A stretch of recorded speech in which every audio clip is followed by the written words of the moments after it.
Avatar: The Last Airbender and The Owl House both changed the way I looked at animation. Both of them took massive risks in telling stories of a depth and sophistication unheard of for their target audiences, had the benefit of truly lightning-in-a-bottle creative and vocal teams that battled hard to bring viewers fresh fantasy worlds, challenging drama, and gut-busting humor. Both shows also had robust fan responses, and even in an age of miserably atrophied fandoms, I enjoyed and still enjoy Owl House meta, conversation, and fandom immensely. But while I was diving into the cultural conversation about the Owl House right after I'd finished catching up, immediately post thanks to them, in reading the existing metas and seeing what people had to say, I was baffled by claims to another comparison, that Zuko and Hunter are similar characters.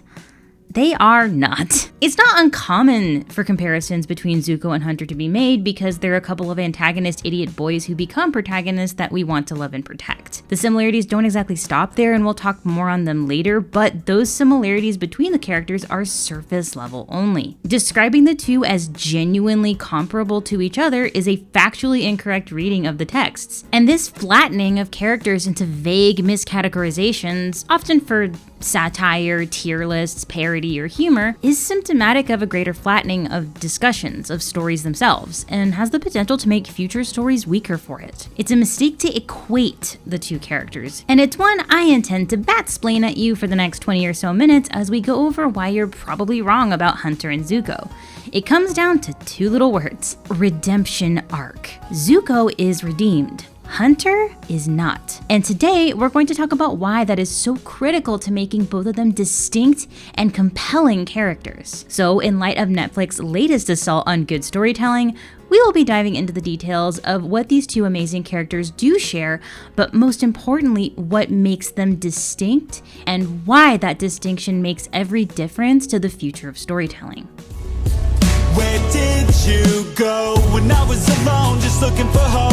Yeah, I worked on myself, learned a few lessons. Without you, I spread my wings to the heavens. But where did you go when I was down and I needed you most? Yeah. There's a formula for kids' cartoons which best describes the similarities between our two boys. Once upon a time, there was an emperor who f***ing sucked. He had a teenage person creature that he claimed a familial relationship or commanded absolute fealty over via a social debt within his structure of evil. Emperor F***head has inflicted or taken advantage of a usually physical, sometimes magical or psychological, scar upon the teenage person creature. The teenage person creature has experiences in proximity to the heroes that affect their worldviews and ultimately result in a nominal change of affiliation. This formula is so broad that it fails to accurately describe any character beyond the most surface level. This is not a character description, but a starting point at the beginning of the narrative race. To treat Zuko and Hunter as similar characters because of this starting point is to ignore everything that they begin with and everything that they become.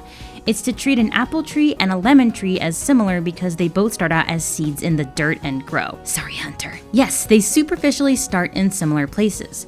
They're both teenage boys who suffer for the approval of their family member, the Emperor, who put big nasty scars on their faces. They both suffer from bad reputations. Now bat, you might say. That sounds like a lot of similarities. Quit pulling my paw. Well, an apple tree and a lemon tree are not the same thing. A shared starting point is where the similarities end. The details of their lives, their actual personalities, their role in the world, and the narrative itself are so ridiculously different from each other. So let's explore it beneath the surface. Who are you? And what do you want? Hello, Zuko here. Zuko at the beginning of Avatar: The Last Airbender, and honestly for the majority of it, is fiery-tempered and prone to violent outbursts that as a prince he feels quite comfortable expressing. He tends to reach for anger first, towards others but primarily towards himself. Despite the fact that Zuko is also sensitive, emotional, and lonely, traits he cannot safely express, he lashes out physically. He throws things, he breaks things, he yells at people, and favors intimidation over persuasion and understanding. He's entitled and humiliated by his change in circumstance, and his relationship to his honor and pride have nothing to do with him as a person, but with things that were passed down to him by an accident of birth. That accident of birth informs everything Zuko sees himself and contextualizes his needs. Zuko is the son of Ozai and Ursa, the prince of the Fire Nation, and what he wants is his honor back. He wants to be able to hold his head up proudly within his society, and through the cruel deeds that this requires, earn his father's love. He wants to be a good son and eventually a good ruler. He, like the rest of the primary cast, is also devastatingly young. One of the heaviest things in Avatar: The Last Airbender is specifically the horror of how war robs children of childhood and innocence. Our first episode makes explicit that even though we are looking at children and teenagers we the audience relate to, the world they live in considers them adults. Aang calls this out in dialogue. I haven't done this since I was a kid! You still are a kid! You're just a child. Well, you're just a teenager. But these kids are dressed like adults. They have adult responsibilities in terms of the duties they are expected to carry out. And those duties include marriage, making and delivering babies, and dying in war, in orchestrating political action. This comes up constantly. Zuko is legally a man in the ways that matter to his people, and we the audience are supposed to be grieved by that reality. He is treated like one, has the rights of one, even if he's not well liked by people. It doesn't take away from the fact that they are kids in need of guidance. Zuko also has guidance as well as agency. He had the benefit of a mother who loved him, and while he did lose her support at a tender age, he gained an additional positive and unconditionally loving parental figure in Iroh. Iroh's wisdom nurtures both the child and cultivates the man in his nephew. And even when Zuko, with his agency, rejects Iroh's positive influence in favor of the reward that only cruelty can grant him in his weakest moments, Iroh's positive influence and wisdom becomes Zuko's guiding star on his path to literally reinventing himself. It's time for you to look inward and begin asking yourself the big questions. Who are you? And what do you want? This brings us to the question of Zuko's redemption. Even though a driver of his transformation is exposure to the world outside the Fire Nation and its humblest people, what defines it is that Zuko makes the effort to fundamentally change who he is. Zuko, on his journey, changes as a person to such an extraordinary degree that it robs him of his firebending, and he must learn anew how to be who he thought he innately was. He has to buy back the lost art of peaceful firebending. He has to buy back the peace that the Fire Nation has robbed the world of, and the damage that he himself has willingly caused. Zuko's redemption is bought with personal change and sincere attempts at reparation. On a personal level, when confronting his father, the whole narrative surrounding this entire scene is that Ozai represents the world that Zuko has raged against, rightfully so. The world that has been relentlessly bitch-slapping him from birth. Because his father, the Emperor, previously represented the truth of Zuko's world, Zuko in turn previously believed taking those hits stoically and bravely was what made him strong. In the past, he didn't have the ability to hit back against the Fire Lord. How could he? Zuko, to the best of his ability even as a child, loved his father, but it did not spare him the public spectacle of mutilation. Zuko's scar because of who Ozai is becomes at the same time an impersonal war wound. It was inflicted by the Empire to demonstrate domination and power, both personally over Zuko and politically over dissent. Zuko's scar is also an equalizer. While it marks him for shame amongst the highest tier of his own society, it helps him realize that he as a person is essentially like everyone else who has suffered the Fire Nation's wrath.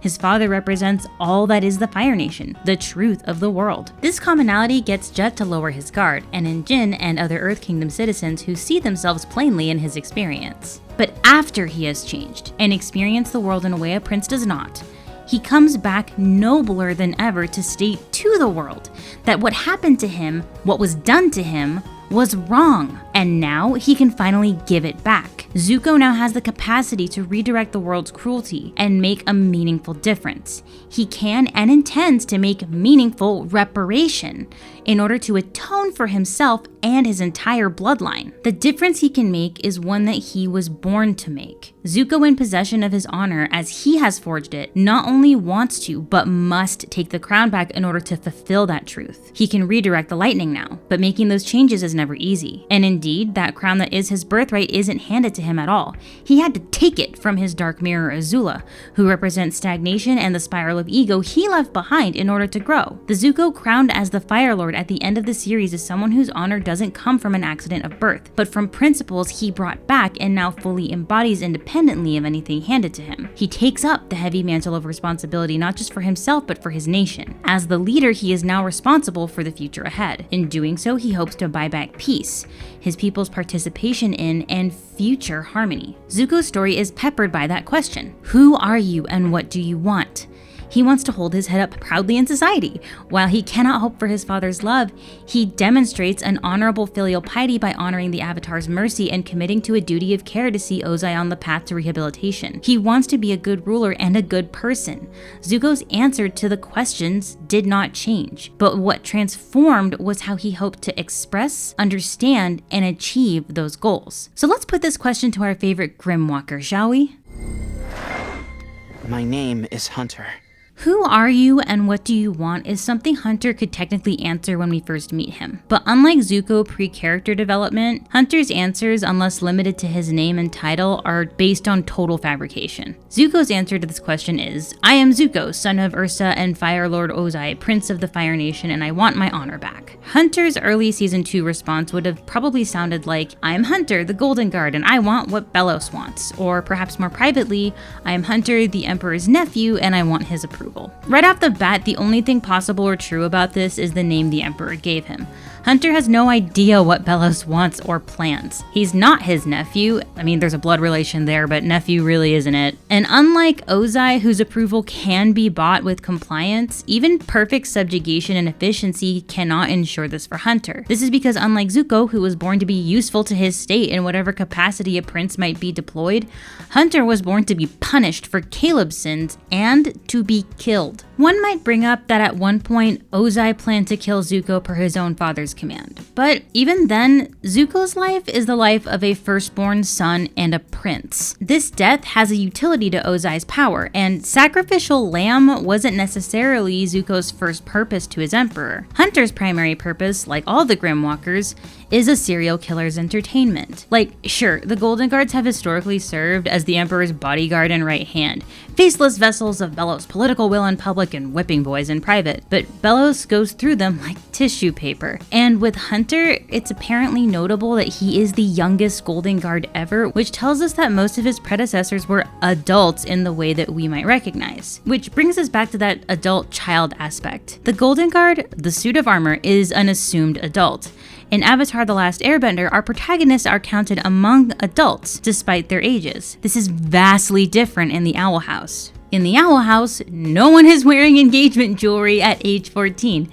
People have a concept of childhood so analogous to our modern one that there's high school, there's prom. People have legal guardians and get grounded here. Everyone, including the bad guys, understand that the children are children and expects them to behave and have the responsibilities of children. Which is part of what makes Hunter's scar, for example, freakish and anomalous.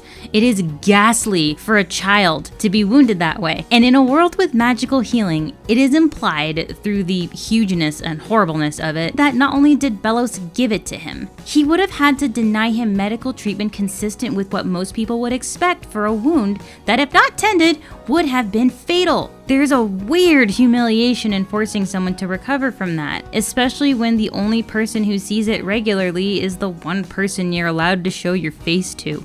It's not a mark of shame, it's something that separates Hunter from the rest of the kid cast to tell us, and everyone, this child is in immediate physical danger. Hunter being treated like an adult is very clearly a legal loophole that the Emperor makes for his own private and twisted reasons. And it's not only severely anomalous, it's a complete farce to the actual adults within the Emperor's coven. They don't respect it at all.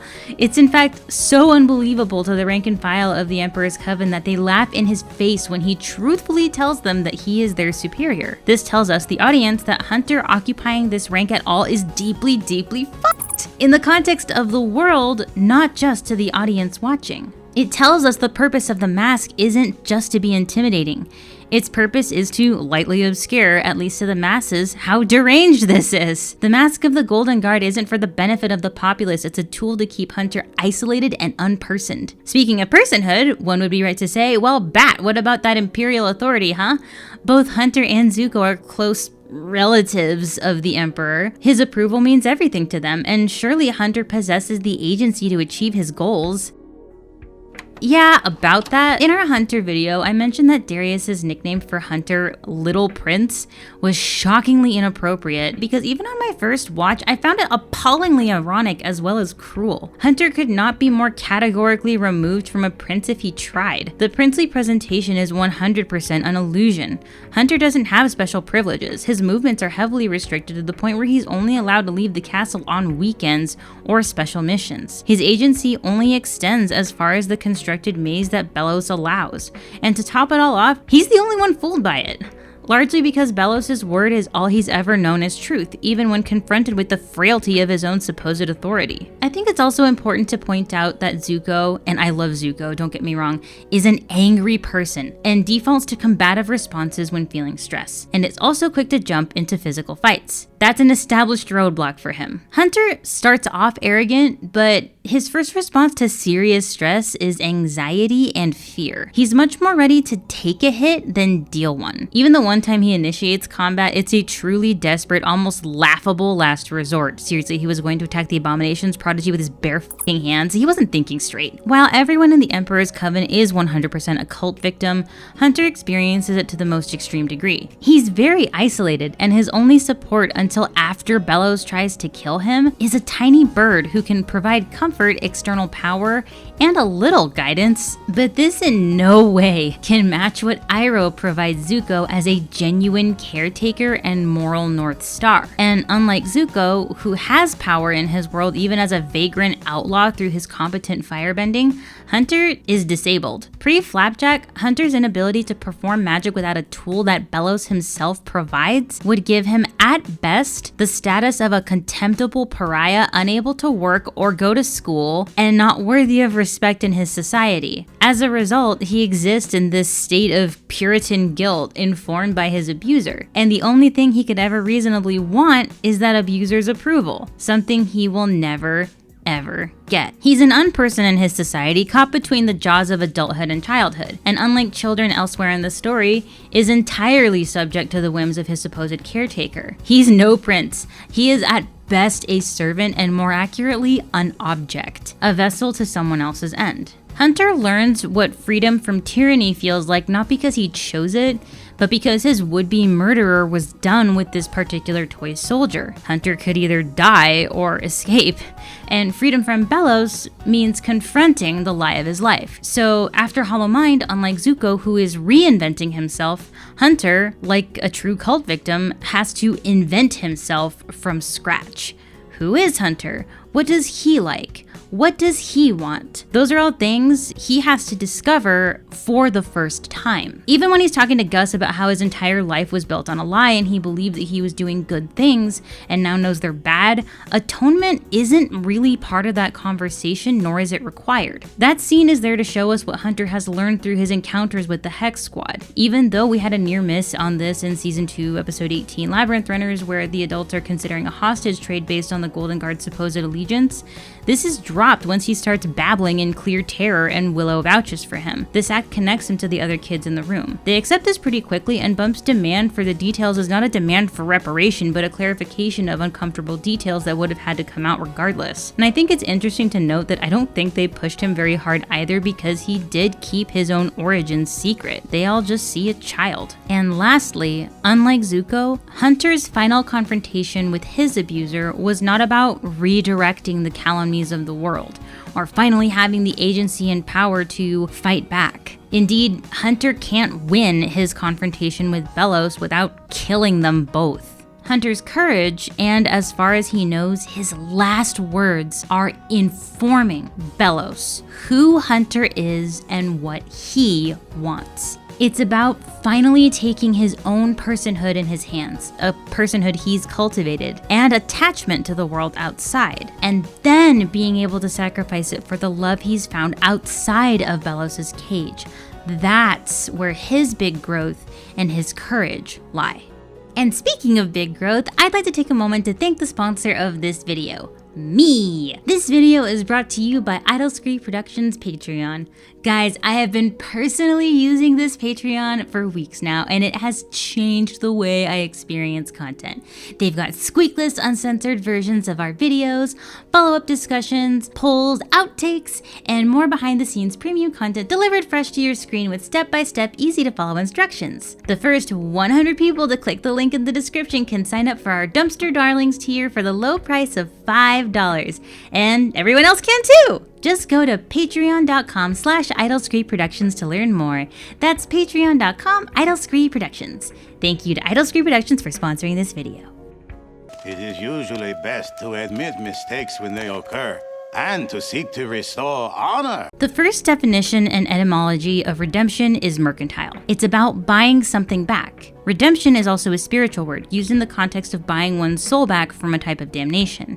It is, as its core, a retrieval of a state of guiltlessness, balancing of the scales. Now, in the context of character stories, guiltlessness is about the individual perception. It's what a character is willing to do to get back to that place of peace. Zuko, however, unfairly feels shame and guilt for his perceived failures at the beginning of Avatar. These feelings are what motivate the meaningful action required to correct for it and inform Zuko's anguished actions for most of the story. That anguish is very important. Even though a lot of the things Zuko felt compelled to do were in part very much the result of his circumstances, cruelty and messed up things that people do usually are. None of it resides in a vacuum, and the cast let Zuko know that. The people of the world make very plain their justified feelings of rage or anger towards the injury that sorry or bad feelings can't fix. Nothing can, but action can help. Zuko is made to see and feel guilt for the things he was party to. He was not personally responsible for Katara's mother, but Prince Zuko did have an active role in the Fire Nation's imperial gains, from terrorizing towns to his ongoing pursuit of the Avatar. But him supporting Katara in her chosen course of action, revenge or mercy, plays a meaningful part in making right some of that damage. This concept of buying back his honor, the new understanding, and reparation is central to Zuko's narrative.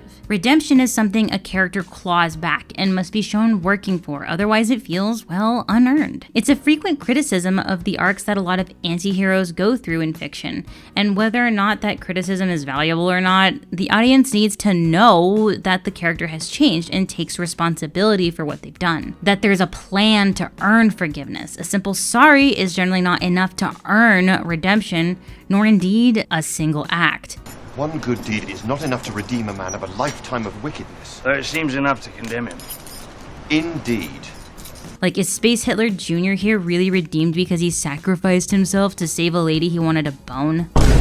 Hold on, Bat, one might say. Hunter did some bad shit.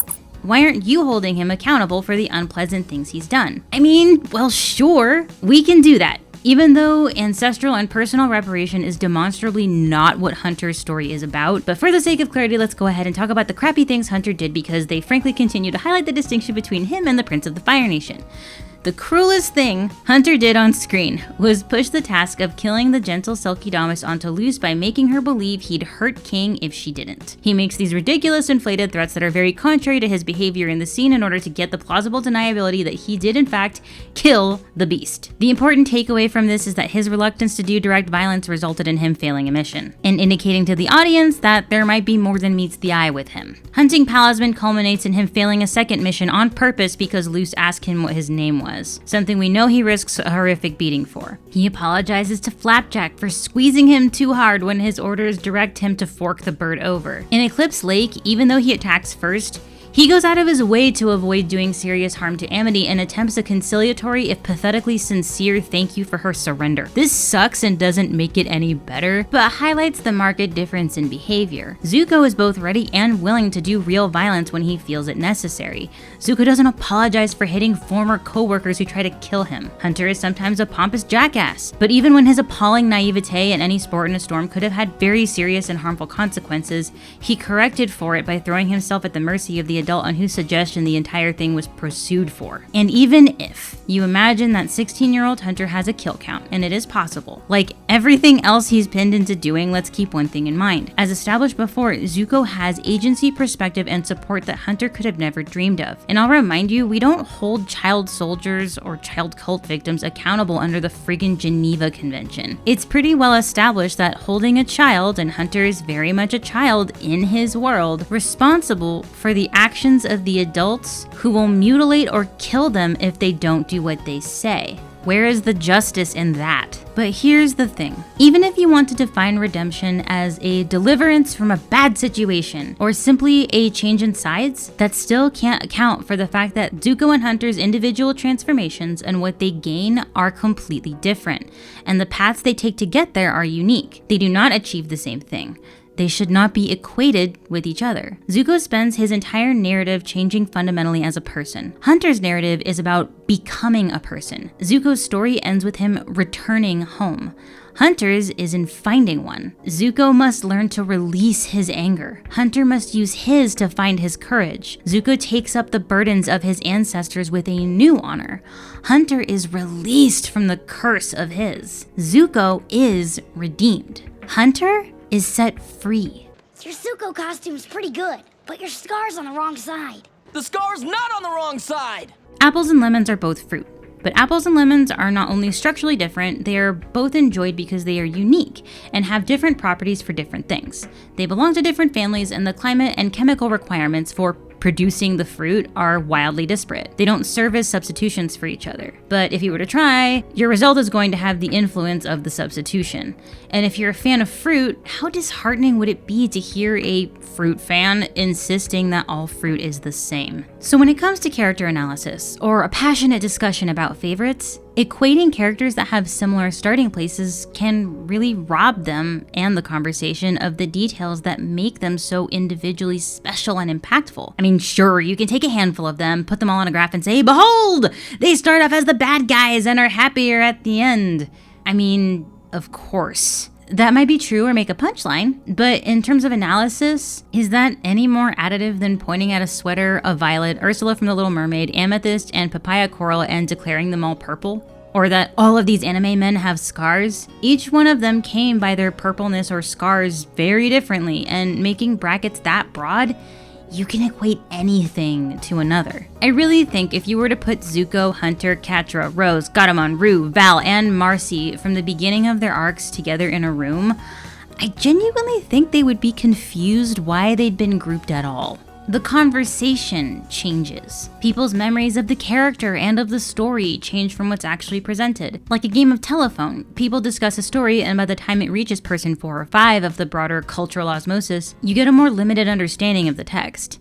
This is skipping over critical analysis, losing details. It contributes to poor media literacy by programming equations of surface-level presentation with totally different conflicts or messages. We start to misremember. They become nothing more than the description of the starting point. It's like the Velveteen Rabbit, but in reverse. They start to become less real. What made them unique and special has been burned away. It's fun for memes and things to put characters in silly Venn diagrams. It's easy to acknowledge a running trend in broad character categories for your favorites. I mean, I certainly have them. I have them in my OCs too. Maybe they all have a change of allegiance in common, but I find the real joy of stories and what makes stories fun is how different characters respond to similar circumstances. Zuko and Hunter have these broad trajectories that carry them to better lives, but the fun of both of them for me has always been specific to them individually. I love the narrative of Zuko literally converting his terrible life into goodness, redirecting the lightning, choosing to pay back 100 years of colonization with personal commitment. I love how Hunter's courage is in telling his abuser who he is. I don't want to say something like, never compare characters that share certain characteristics. Don't make silly Venn diagrams. Because that would be impossible and also ridiculous. There are, of course, things that are similar, starting places, archetypes. What I'm calling for is when comparing characters, for people to sit with the specifics of what and why, and to keep in mind those critical differences when doing so. Ask yourself, why do I think that? Not to defend it, but to better enjoy the stories you are loving, to linger on and remember the specifics of what makes characters that impacted you so special, what makes the things they share unique and specific to them. The stories you tell will be better for it. I have been waiting to get that one off my chest. Thank you all for watching, and for those of you watching live, know that you are what make the launches special. Please let us know what you think in the comments. I'd love to hear about what makes Hunter or Zuko special to you and what you think of how we define and talk about redemption. If you enjoyed this video or hated it and want to hear me flub my lines, please head on over to our Patreon to get access to outtakes, behind the scenes content, squeakless videos, and if more people sign up, more exciting and exclusive content. We are so excited to be sharing this journey with you, and as always, we'll see you in the next one. Whee!